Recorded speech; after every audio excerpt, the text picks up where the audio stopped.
को लेकर के विवाद छिड़ा हुआ है, लगातार लोग हैं नाराज है और उधर से बयानबाजी आ रहा है, जो सांसद ने बयान दिया था सदन में कि माफ़ी हम नहीं मांगेंगे। नहीं माफ़ी मांगेंगे तो उनसे माफ़ी मंगवा के हम लोग रहेंगे। जिस प्रकार से हैवानियत की सीमा को पार किया गया, एक समाज के धरोहर, एक देश के धरोहर, एक महापुरुष के बारे में अपमानजनक बात करना, टिप्पणी करना, एक कहीं से शोभा नहीं देता है, दुर्भाग्यपूर्ण है। और मैं मोदी जी से आग्रह करता हूं कि ऐसे लोगों को बर्खास्त किया जाए राज्यसभा सांसद से। मैं उपराष्ट्रपति से आग्रह करता हूं कि ऐसे लोगों को बर्खास्त किया जाए। जब तक बर्खास्त नहीं होगा हम लोग आंदोलन करते रहेंगे पूरे देश में, बिहार में। क्या लगता है कि राजपूत समाज कमज़ोर हो गया है कि इस तरह का बयानबाजी कोई भी आता है देखे? राजपूत समाज कमज़ोर न कभी था, न कभी होगा, न कभी रहेगा। ठीक है, बदनाम करने वाला, शिकायत करने वाला, टिप्पणी करने वाला, झूठी कहानी मनगढ़ंत करने वाला करते रहे। न राजपूत कभी बदनाम था, न कभी होगा, न कभी रहेगा। राजपूत सदा से मजबूत रहा है, लड़ा है और आगे भी लड़ेगा। कहाँ तक लड़ाई जाएगा?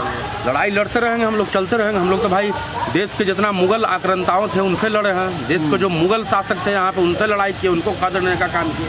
तो हम लोग तो लड़ाकू कौम में लड़ते रहेंगे, चाहे महाराणा प्रताप हो, बप्पा रावल हो, राणा सांगा जी हो। राणा सांगा ऐसा भी 80 घाव लगे थे तन पे, फिर भी व्यथा नहीं थी मन में। तो ऐसे लोगों को मतलब आप सूर्य को दिया दिखाने के समान है। तो ऐसे रामजी लाल सुमन ऐसे भड़वे लोगों को मैं कहना चाहता हूँ कि यदि तुम्हारी औकात है तो तुम इस बात को साबित करके दिखाओ। कहीं से कोई ऐसा ये नहीं है कि भाई राणा सांगा गद्दार थे, राणा सांगा बाबर को यहाँ बुलाया, इब्राहिम खान लोदी के चाचा ने बाबर को यहाँ बुलाया था। तो ये दुर्भाग्यपूर्ण है देश के लिए, लोकतंत्र के लिए, इतिहास के लिए। ऐसे लोगों को जीभ रगड़ना चाहिए। यदि हम संसद में होते तो ऐसे लोगों का जीभ काट लेते। आप संसद में तो जीभ काट लेते? एकदम काट लेते, एकदम काटते। यदि मैं सदन में होता, ऐसे लोगों को मतलब हम लोग बर्दाश्त नहीं कर सकते हैं।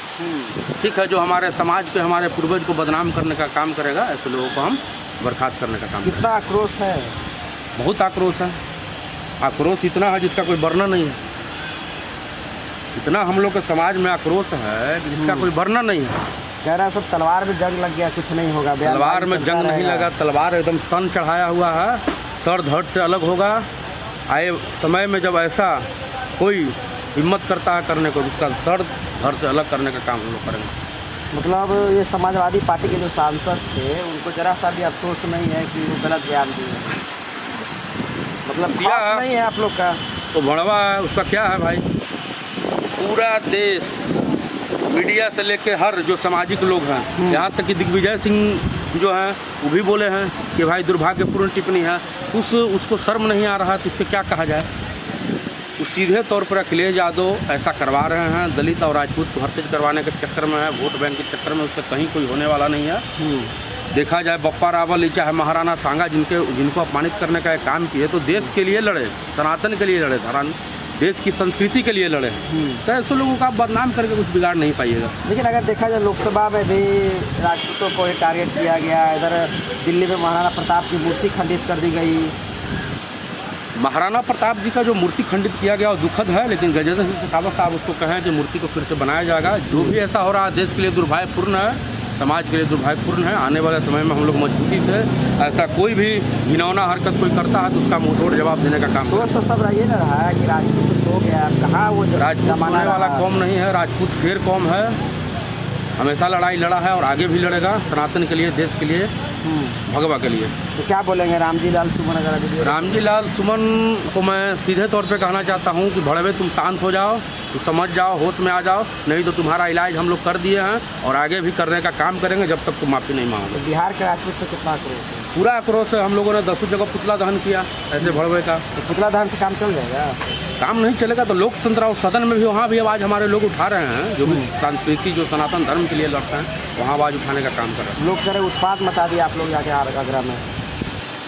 आवाज़ पे जो करनी सेना के लोग, हम लोग को कोई छेड़ेगा तो हम लोग छोड़ेंगे नहीं। गुंडागर्दी कर दी है। हम लोग को कोई छेड़ेगा तो हम लोग छोड़ेंगे नहीं। सीधी तौर पे यदि हम रास्ते पे जा रहे हैं, आप पत्थर फेंक रहे हैं, तो हम आपका सम्मान नहीं करेंगे, मुंहतोड़ जवाब देने का काम करेंगे। आप यदि गद्दारी करते हैं तो गद्दारी तो क्षत्रिय गद्दारी नहीं करता है, सच्चा जात होता है। गद्दारी आप लोग कर रहे हैं देश के साथ, समाज के साथ। जो लड़ने वाला है उसको गद्दार बता रहे हैं। तो कह रहे बाबर साजिश करने तो नहीं आता हम लोग को साजिश करने तो नहीं आता। हम लोग लड़ने वाले हैं, गर्दन उतार देंगे, चाहे अंजाम जो भी हो। जरा बाबर को बुलाए थे आप लोग? अरे भाई बाबरनामा में लिखा हुआ है कि बाबर को लोधी के चाचा ने बुलाया, राणा सांगा ने नहीं बुलाया था। सारा झूठा तक है, इस पर क्या कहा जाए।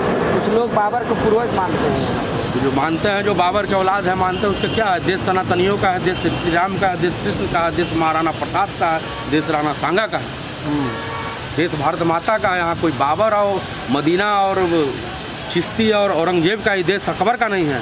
मान देश तो रहे हैं सनातन सब का पूर्वज उनको। मानने दीजिए। जो देश को तोड़ने वाले, जो देश के गद्दार हैं वो मान रहे हैं।